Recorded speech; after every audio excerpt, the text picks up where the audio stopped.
Les chantiers mis en œuvre par le groupe Bouygues passés en revue. C'est au cours de l'audience que le Premier ministre a accordé à Olivier Bouygues, directeur délégué de ce groupe. Réintégration des ex-combattants. Le gouvernement japonais va financer un projet à hauteur d'1 milliard de francs CFA. Cérémonie de signature de convention dans quelques instants.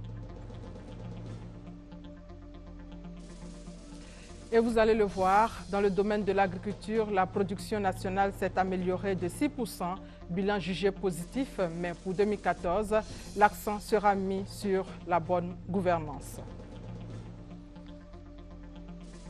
Et en Afrique du Sud, le président Jacob Zuma est mis en cause par une commission d'enquête. Les détails sur cette affaire dans ce 13h. Bienvenue à tous. Commençons déjà par cette audience du président de la République en images. Le chef de l'État a reçu ce matin une délégation soudanaise, délégation conduite par Taha Ousmane, ministre d'État, directeur de cabinet du président Omar El-Béchir.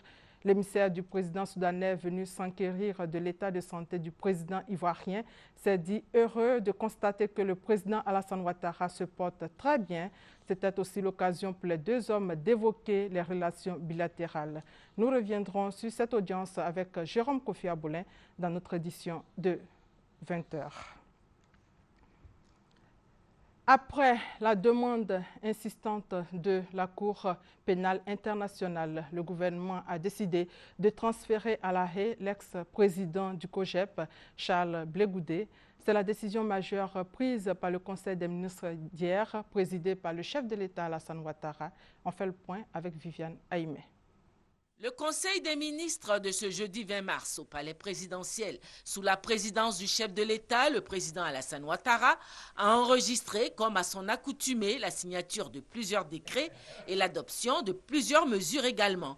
Le Conseil des ministres a ainsi décidé de répondre favorablement à la requête de la Cour pénale internationale réclamant le transfèrement de l'ancien leader des Patriotes, Charles Blé Goudé, à La Haye. Le Conseil des ministres s'est prononcé ce jeudi 20 mars 2014 sur la demande d'exécution du mandat d'arrêt décerné par la Chambre préliminaire de la Cour pénale internationale contre M. Charles Blé Goudé. En effet, la Chambre préliminaire de la Cour pénale internationale a rejeté le lundi 3 mars 2014 la requête du gouvernement en vue de surseoir à l'exécution de la demande d'arrestation et de remise de M. Charles Blé Goudé et a demandé une réponse dans les meilleurs délais. Aussi, le Conseil des ministres, après avoir débattu de la communication présentée par le garde des Sceaux, ministre de la Justice, des Droits de l'Homme et des Libertés publiques, a marqué son accord à la demande d'arrestation et de remise de M. Charles Blé Goudé à la Cour pénale internationale. Répondant aux journalistes, le garde des Sceaux, ministre de la Justice, a expliqué les raisons qui motivent cette intransigeance de la Cour pénale internationale. Le cas Blé Goudé est quand même un cas particulier. Vous savez tous, comme nous, que le personnage en lui-même est toute une histoire. La création de la FESI, ou du moins l'introduction de la violence à l'université par la FESI, c'était lui. Par la suite, nous l'avons vu ici, en 2007, fermer plusieurs entreprises et s'en prendre à des coopérants européens. En 2010, c'était encore Blé Goudé qui demandait que les véhicules de l'ONUSI soient caillassés, ainsi que le personnel molesté. L'article 125, en définitive, qui a causé beaucoup de désarroi et de peine dans les familles ivoiriennes.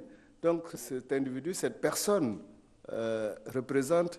incarne en soi la violence et la douleur. Nous pensons qu'il faut tourner définitivement cette page.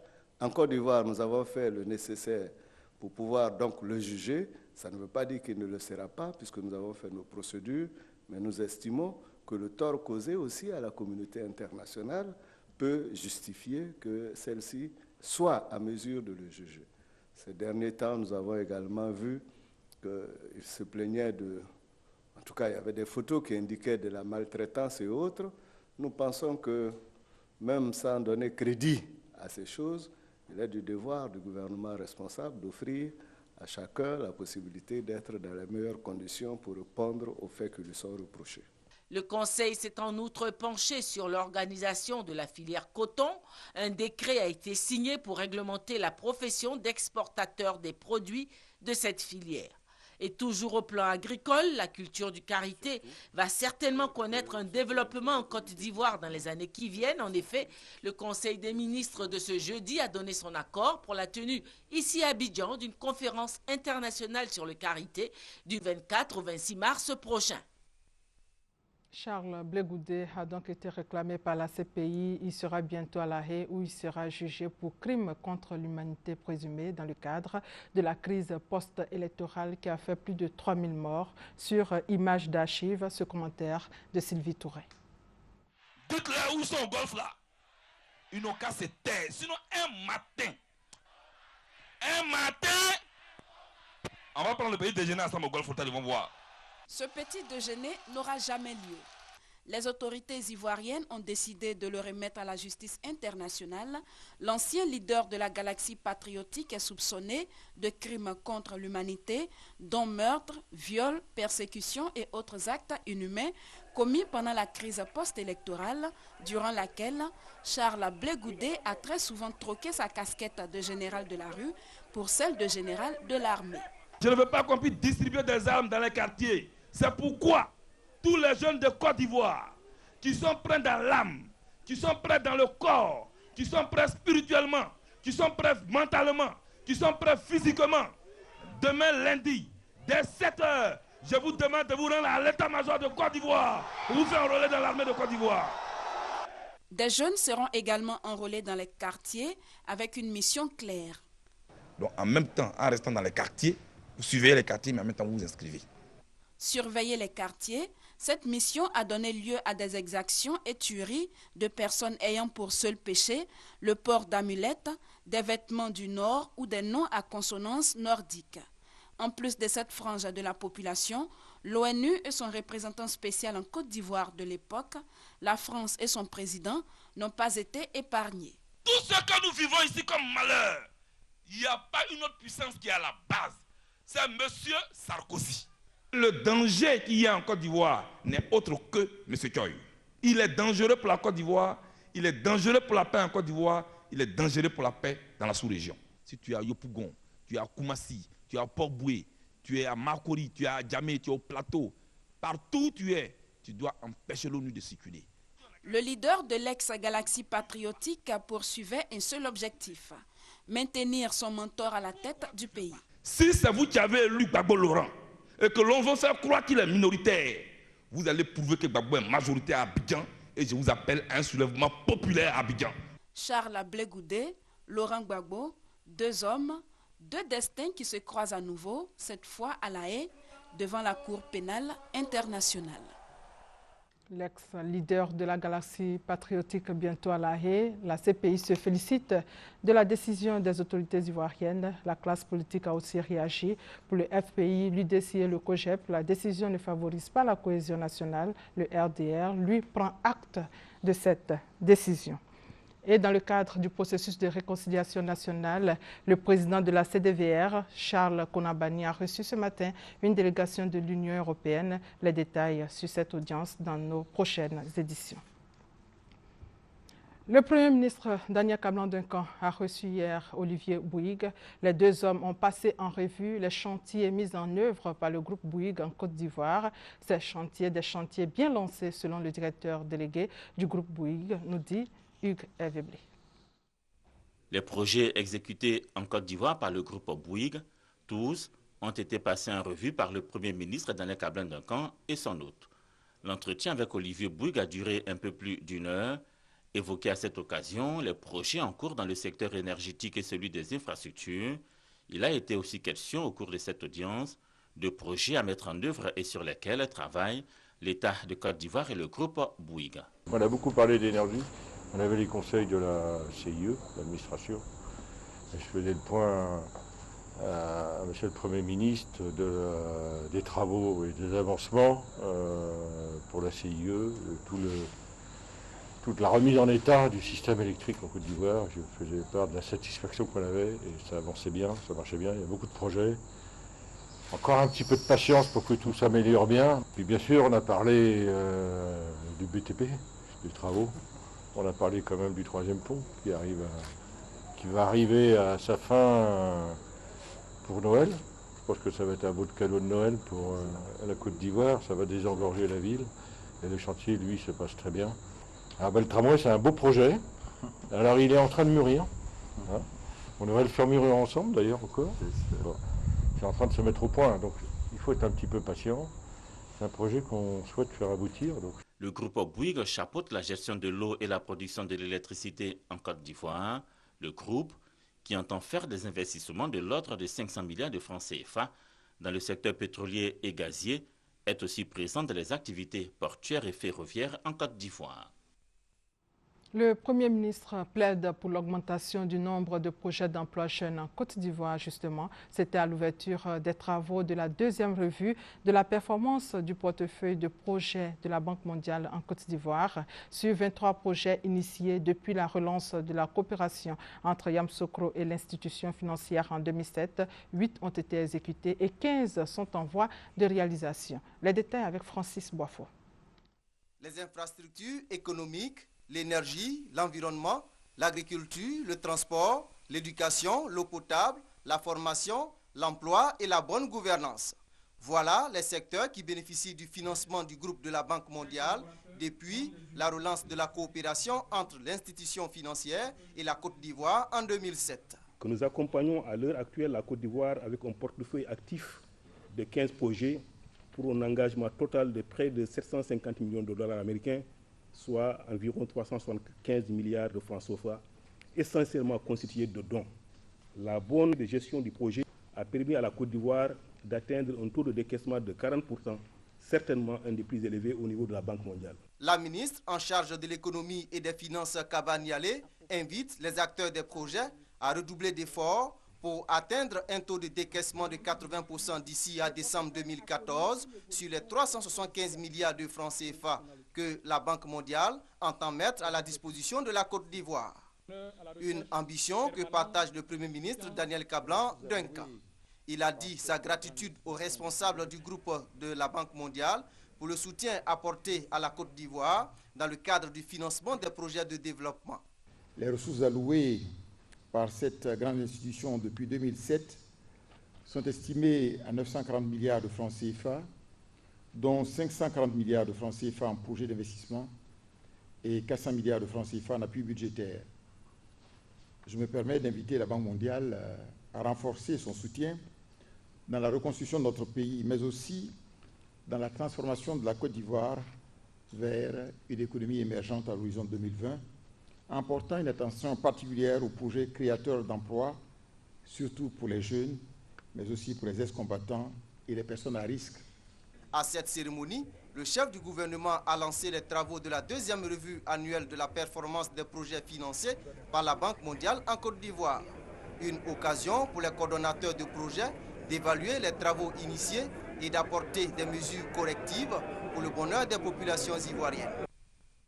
Au chapitre de la défense, l'autorité pour le désarmement, la démobilisation et la réintégration et le PNUD, le programme des Nations Unies pour le développement, ont signé une convention pour le financement d'un projet de réintégration des ex-combattants, projet qui sera financé par le Japon à hauteur d'1 milliard de francs CFA. Abou Sanogo pour plus de détails. Signature des tests du projet de relèvement et de réintégration communautaire entre l'ADDR, l'autorité pour le désarmement, la démobilisation et la réintégration, et le programme des Nations Unies pour le développement, PNUD. Un projet financé par le gouvernement japonais à hauteur d'1 milliard de francs CFA. Il permettra à l'État de Côte d'Ivoire, à travers l'ADDR, de sensibiliser et mobiliser les communautés d'accueil des ex-combattants ainsi que les ex-combattants eux-mêmes, d'assurer la réintégration socio-économique de 800 ex-combattants et de 160 membres des communautés d'accueil dans le district d'Abidjan et ses environs. Je voudrais vous exprimer la volonté du Japon à poursuivre son soutien à la construction et à la consolidation de la paix, qui est l'un des objectifs de la TICAD 5, et souhaiter que les projets réalisés par les dons japonais, y compris celui d'aujourd'hui, contribuent non seulement pour le bien-être du peuple ivoirien, mais aussi pour l'encouragement davantage de notre relation entre la Côte d'Ivoire et le Japon. Le projet sera exécuté par le PNUD en collaboration avec l'ADDR. Nous allons compléter les efforts du gouvernement, mais également les efforts d'autres partenaires au développement qui accompagnent l'ADDR dans la démobilisation et la réintégration des ex-combattants. Il est important qu'on puisse donc coordonner ces initiatives de manière à faire en sorte qu'on puisse avoir un impact réel dans ce programme. Le directeur de l'ADDR a marqué sa reconnaissance au gouvernement du Japon. Avec ce don du Japon, l'ADDR sera en mesure d'intensifier et d'accélérer son action en faveur de la stabilité, de la sécurité et de la paix sociale. La signature du projet de relèvement et de réintégration communautaire contribuera au renforcement de la cohésion sociale entre les communautés à travers la promotion du développement local et la réhabilitation des services de base. Et vous allez le voir en image, la Côte d'Ivoire, à travers la Commission nationale de la francophonie, a célébré sous le thème Femmes, jeunesse et développement durable la Journée internationale de la francophonie 2014. La cérémonie officielle a eu lieu hier sur le campus de l'Université Félix Houphouët-Boigny de Cocody. Et en bref, le gouvernement français a marqué la Journée internationale de la francophonie en lançant un ambitieux projet baptisé 100 000 professeurs pour l'Afrique afin de prévenir le recul du français. Il s'agira de former en France des tuteurs qui vont encadrer ensuite à leur tour des professeurs d'université et autre objectif, développer des outils de formation à distance. Ce séminaire bilan du ministère de l'Agriculture, information capitale, la production nationale s'est améliorée de 6%, bilan jugé positif, mais pour 2014, l'accent sera mis sur la bonne gouvernance, a souligné le ministre Mamadou Sangafoua. Patrice Kouakou et Victorien Ngwa. Le bilan de l'exercice agricole 2013 indique une amélioration de la production de 6%. La production agricole alimentaire passe de 12 millions à 13 millions de tonnes. Ce bilan montre que globalement, les actions prévues dans le cadre du programme national d'investissement agricole sont en train d'être exécutées. Une diversité de partenaires se sont impliqués dans la mise en œuvre des programmes agricoles. 24 projets sont en cours sous la responsabilité du ministère de l'Agriculture et celle des partenaires techniques et financiers. Environ 700 milliards de francs CFA, soit 37% du taux prévu, ont été mobilisés. Le travail qui a été abattu ensemble avec le ministère de l'Agriculture et les partenaires techniques et financiers a été vraiment très positif. Le secteur agricole permet de distribuer de la richesse. Les revenus distribués dans le monde paysan en 2013 s'élèvent à plus de 1000 milliards de francs CFA dans la filière café-cacao et plus de 2000 milliards de francs CFA dans les autres productions. Nous avons plus de 3000 milliards qui sont distribués dans le monde paysan en une année. Je crois que ce sont des chiffres qui permettent de voir comment le secteur agricole peut contribuer à la réduction de la pauvreté et ainsi à faire émerger une classe moyenne de consommateurs qui tire l'économie. En ce qui concerne le secteur, nous avons fait beaucoup pour la gouvernance. Pour l'exercice agricole 2014, le ministre de l'Agriculture, Mamadou Sangafoua Coulibaly, entend mettre l'accent sur la bonne gouvernance et la restructuration de certaines filières agricoles. Et puis plainte en Afrique du Sud contre Jacob Zuma pour corruption.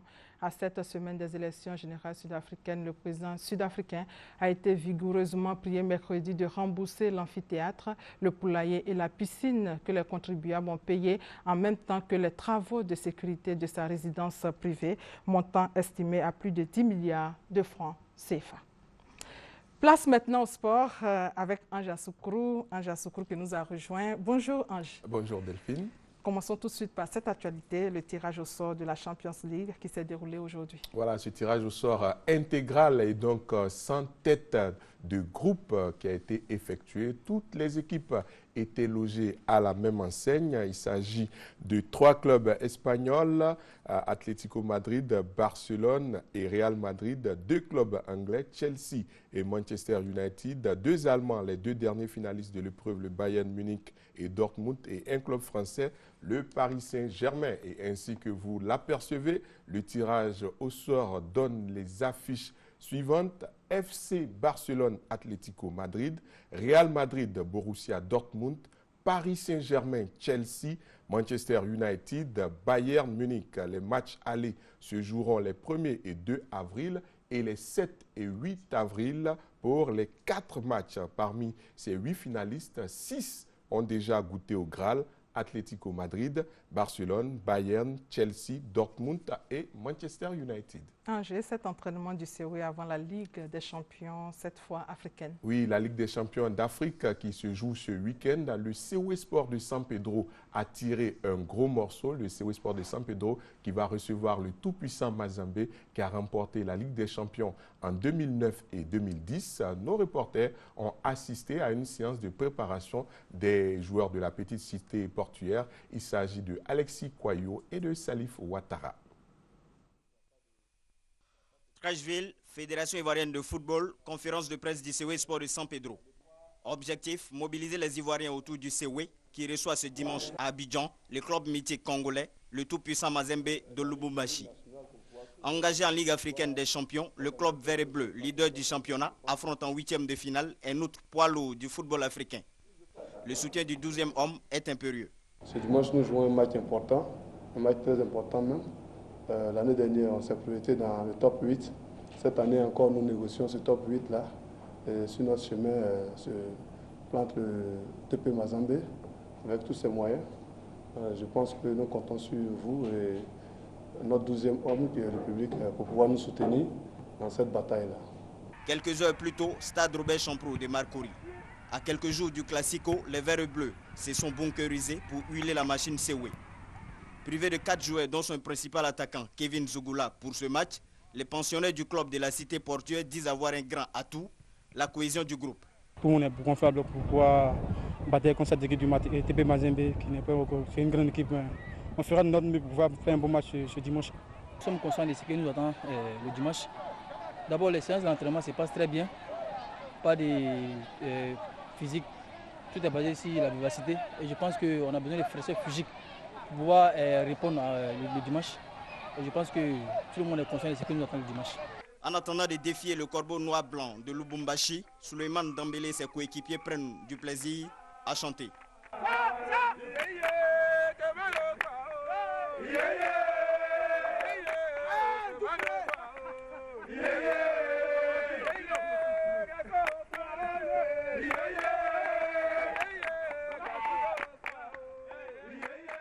Ligue des champions d'Afrique, donc 8e de finale aller entre le COE Sport de San Pedro et le TP Mazembe de la République démocratique du Congo. Ce sera le dimanche, on peut le voir en tableau, le dimanche 23 mars 2014 à 16h au stade Robert Champrou de Marcory, c'est à Abidjan. Commissaire Adama Samba de Gambie, arbitre Mohamed Farouk Mohamoud, Égypte, premier assistant Tassem Abol Sadat, deuxième assistant Daya Skran et quatrième officiel Mahmoud Achor, Égypte.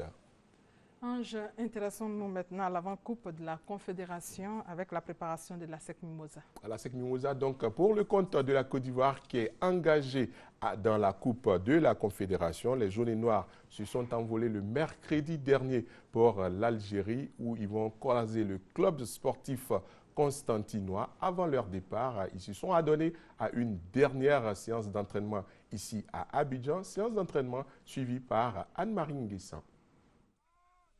Prendre une option sérieuse dès ce dimanche 23 mars lors des 8e de finale allée de la Coupe de la Confédération dans l'opposition contre le CS Constantine est l'objectif visé par Traoré Siaka et ses poulets qui travaillent activement à cet effet dans le antre de Sol Béni. Replacement défensif, bataille du milieu et adresse des attaquants, tout a été travaillé et peaufiné dans la concentration et la détermination. Voilà.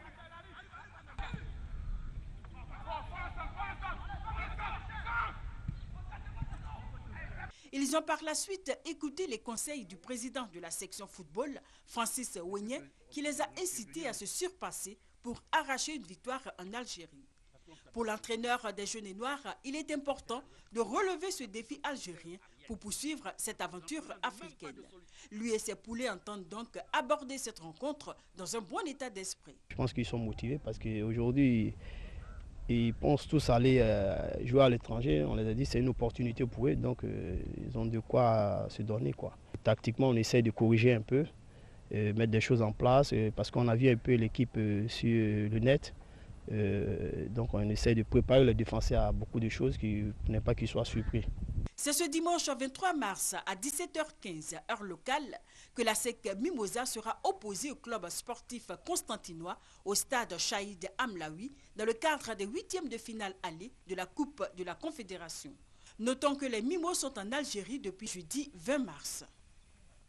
Et le commissaire au match de cette rencontre est donc Douga Amta Fati du Tchad, l'arbitre étant du Gabon, il s'appelle Eric Arnaud au Togo. Cette rencontre va se jouer donc à Amlaoui, au stade de Constantine, à 16h15 heure GMT. C'est donc pour dimanche prochain également, 23 mars 2014. Passons maintenant à la remise de ballons à la Ligue amateur par la FIFA.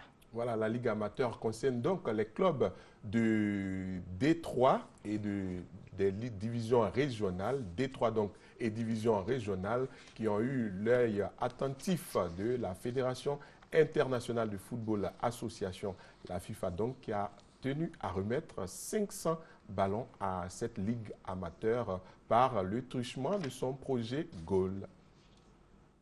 À travers son projet Goal FIFA, l'institution mondiale du football a offert 500 ballons à la fédération ivoirienne. Ces ballons destinés aux clubs de division 3 et des divisions régionales ont été remis symboliquement au président de la Ligue amateur, Omer Déoulé. Pour Kablan Sampon, il est important pour l'institution qu'il représente en Afrique de l'Ouest d'aider au développement du football amateur. C'est un projet. Autant ces ballons-là qu'on attribue aux associations dans le cadre de leur développement, consistent aussi à s'améliorer et pouvoir voir les nouveaux produits que nous mettons sur le marché, ou bien qu'on donne, on met à la disposition des associations. Et c'est dans ce cadre-là que le président Blatter a créé encore ce projet Goal Football. 2 clubs, le Réveil Club de Daloa et le FC Boya de Bangolo, ont été les premiers servis. 38 clubs de division 3 et 47 des divisions régionales sont bénéficiaires de ce projet. Nous sommes très heureux aujourd'hui que le comité exécutif ait pensé à nous, à ces clubs qui se battent sur toutes les territoires nationales, les clubs de division 3 et les clubs de division régionale. 6 ballons pour les clubs de division 3 et 3 ballons pour les clubs de division régionale. La Côte d'Ivoire a déjà bénéficié de plusieurs projets Goal qui ont permis de doter le stade Champrou et le parc des sports de pelouse synthétique et de réaliser l'extension du centre technique national de Bingerville. La Ligue 1, le championnat de football de première division, sera pour sa part à sa 17e journée. Le samedi 22 mars, à Zida Bangourou, Union sportive des clubs de Bassam, c'est à Bangourou. Sporting Club de Gagnoa, ASEC Mimosa à Gagnoa, c'est à une date ultérieure, l'ASEC étant engagé en compétition africaine. Samedi 22 mars, CO Korogo, c'était la club d'Adjamé à Yamoussoukro. CO Boaflé plutôt, c'était la club d'Adjamé. Et le CO Korogo affrontera la FAD à Bouaké. L'Africa Sport d'Abidjan sera face à l'Aestanda au stade Oufoué-Boigny. C'est une rencontre à vivre en direct demain à partir de 15h30 sur RTI 1. Et puis le lundi 24 mars 2014, la Jeunesse Club d'Abidjan 13 sera opposée à la société Omnisport de l'armée au stade Robert Champoux de Marcory. AS Denguélé, CO Sport prévu pour une date ultérieure. Il y aura aussi ce week-end des compétitions de moto à Adzopé, compétition de basketball au Hall des Sports, compétition de volleyball et beaucoup d'autres disciplines pour ce week-end. Merci Ange, merci d'être venu sur notre plateau. Et c'est la fin de ce 13h. Merci de votre fidélité.